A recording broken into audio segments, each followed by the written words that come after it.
And now we begin the third canto, Chapter 1, Questions by Vidura.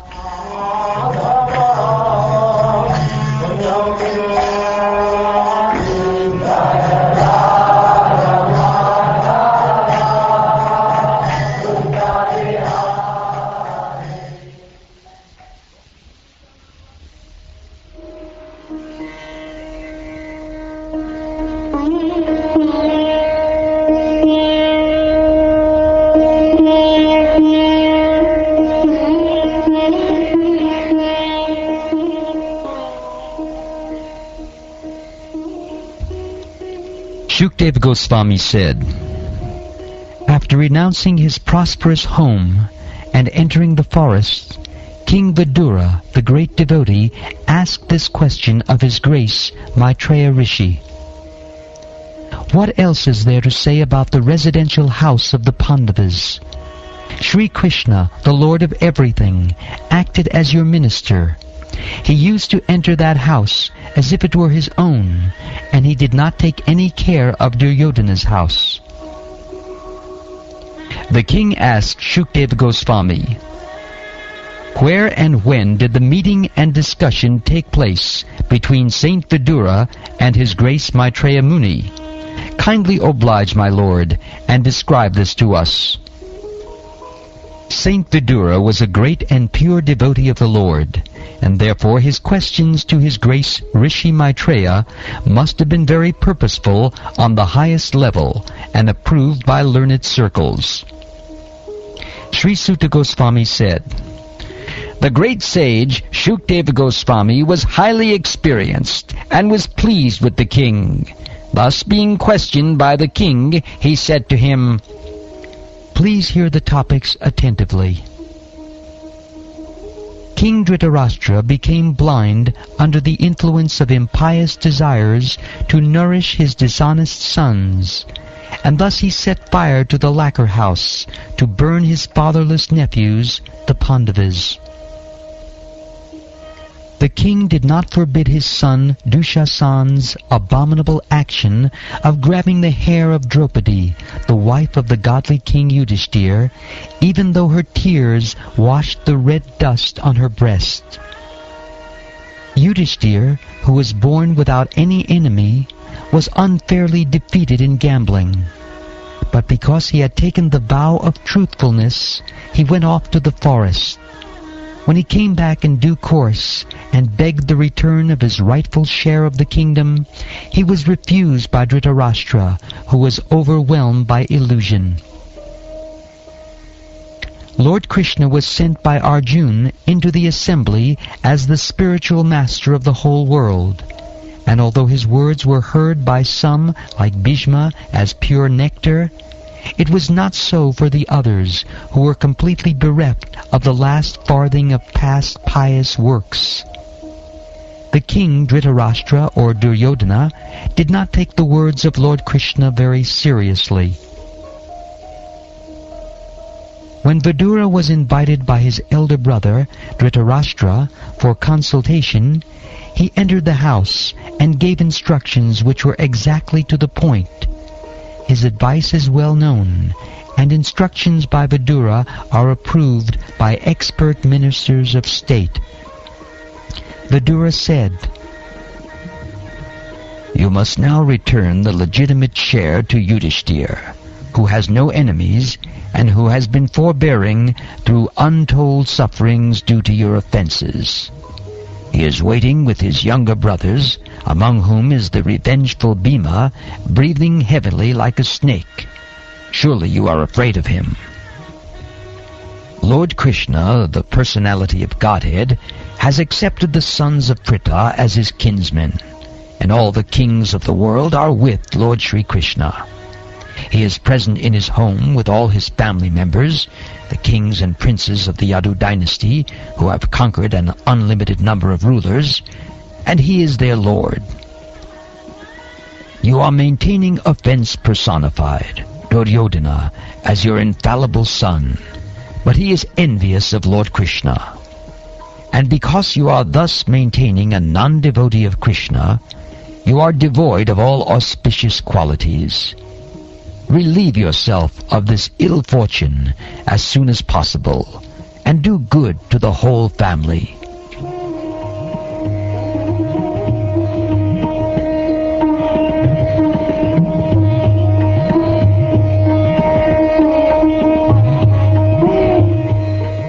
While speaking thus, Vidura, whose personal character was esteemed by respectable persons, was insulted by Duryodhana, who was swollen with anger, and whose lips were trembling.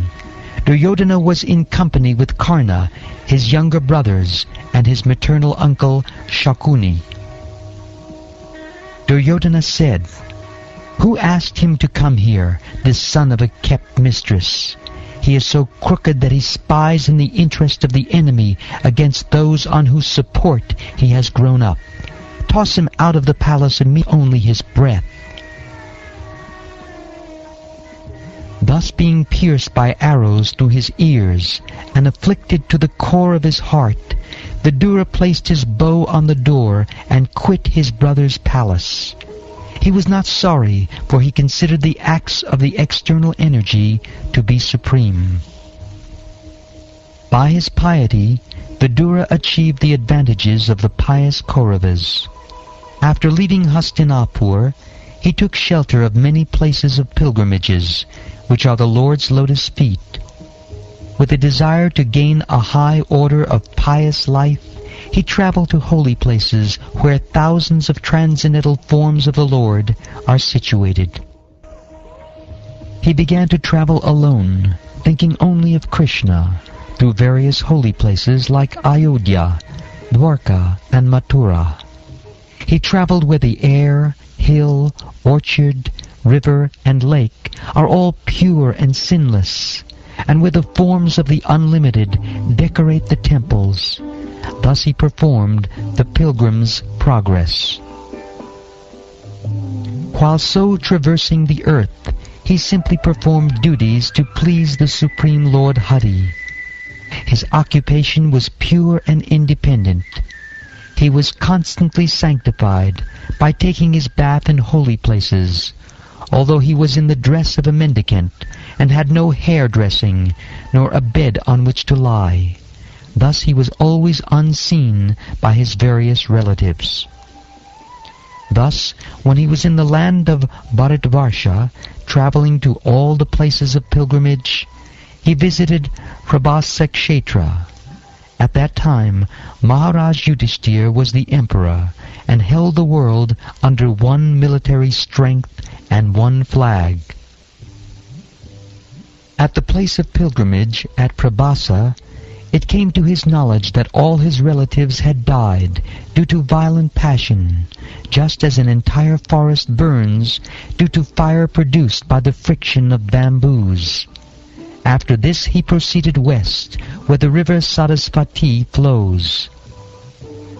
On the bank of the river Sarasvati, there were 11 places of pilgrimage, namely Trita, Ushana, Manu, Prithu, Agni, Asita, Vayu, Sudasa, Go, Guha, and Shradadeva.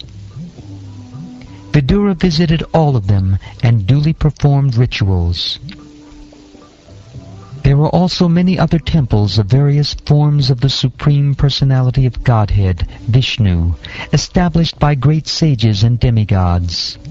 These temples were marked with the chief emblems of the Lord, and they reminded one always of the original personality of Godhead, Lord Krishna.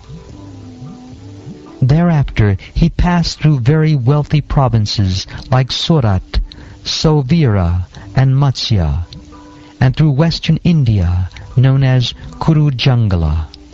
At last he reached the bank of the Yamuna, where he happened to meet Uddhava, the great devotee of Lord Krishna. Then, due to his great love and feeling, Vidura embraced him, who was a constant companion of Lord Krishna, and formerly a great student of Brihaspati's.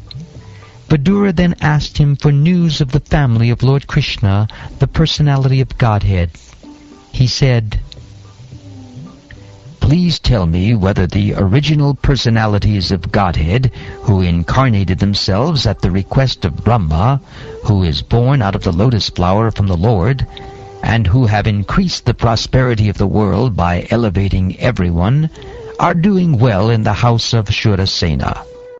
Please tell me whether the best friend of the Kurus, our brother-in-law Vasudev, is doing well. He is very munificent. He is like a father to his sisters, and he is always pleasing to his wives. O Uddhava, please tell me how is Pradyumna, the commander-in-chief of the Yadus, who was Cupid in a former life. Rukmini bore him as her son from Lord Krishna by the grace of Brahmins whom she pleased. O my friend, tell me whether Ugrasena, the king of the Sattvatas, Vrishnis, Bhojas, and Dasharas, is now doing well. He went far away from his kingdom, leaving aside all hopes of his royal throne, but Lord Krishna again installed him. O gentle one, does Samba fare well? He exactly resembles the son of the personality of Godhead.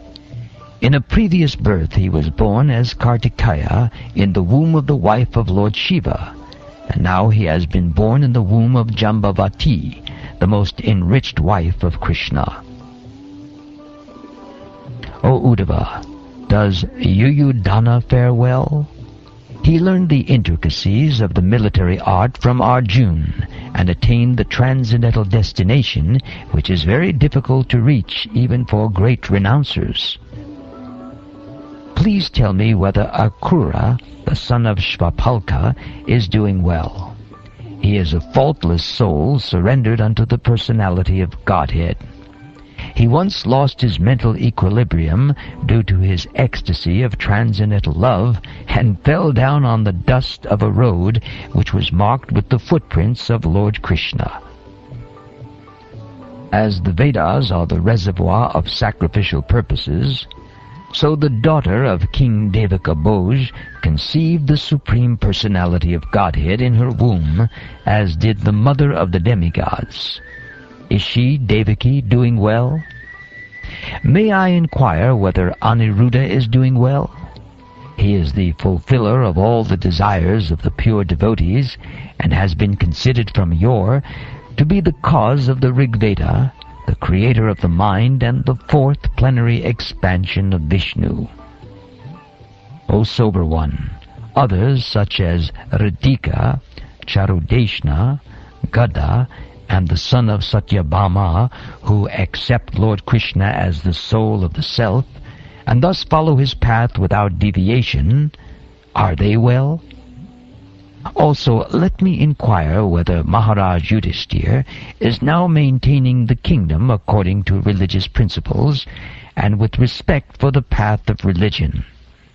Formerly, Duryodhana was burning with envy because Yudhishthira was being protected by the arms of Krishna and Arjuna as if they were his own arms.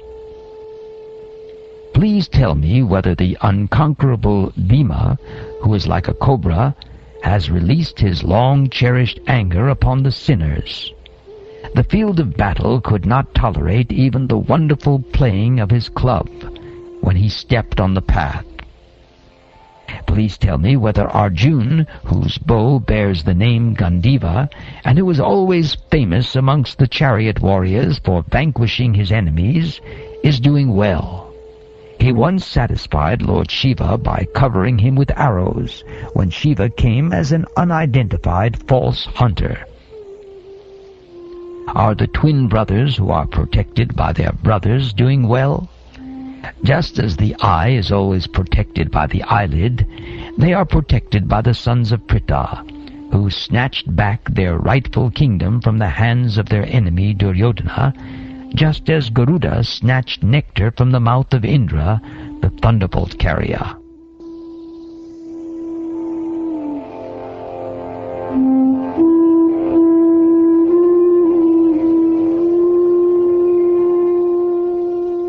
O my lord, is Pritha still living? She lived only for the sake of her fatherless children. Otherwise it was impossible for her to live without King Pandu, who was the greatest commander and who alone conquered the 4 directions simply with the help of a second bow. O gentle one, I simply lament for Dhritarashtra, who rebelled against his brother after death. By him I was driven out of my own house, although I am his sincere well-wisher, because he accepted the line of action adopted by his own sons. I am not astonished at this, having traveled over the world without being seen by others. The activities of the personality of Godhead, which are like those of a man in this mortal world, are bewildering to others, but I know of his greatness by his grace, and thus I am happy in all respects. Despite his being the Lord, and being always willing to relieve the distress of sufferers, he, Krishna, refrained from killing the Kurus, although they committed all sorts of sins, and although he saw other kings constantly agitating the earth by their strong military movements carried out under the dictation of 3 kinds of false pride. The appearance of the Lord is manifested for the annihilation of the upstarts. His activities are transcendental and are enacted for the understanding of all persons. Otherwise, since the Lord is transcendental to all material modes, what purpose could he serve by coming to earth? O my friend, please therefore chant the glories of the Lord, who is meant to be glorified in the places of pilgrimage. He is unborn, and yet he appears by his causeless mercy upon the surrendered rulers of all parts of the universe. Only for their interest did he appear in the family of his unalloyed devotees, the Yadus.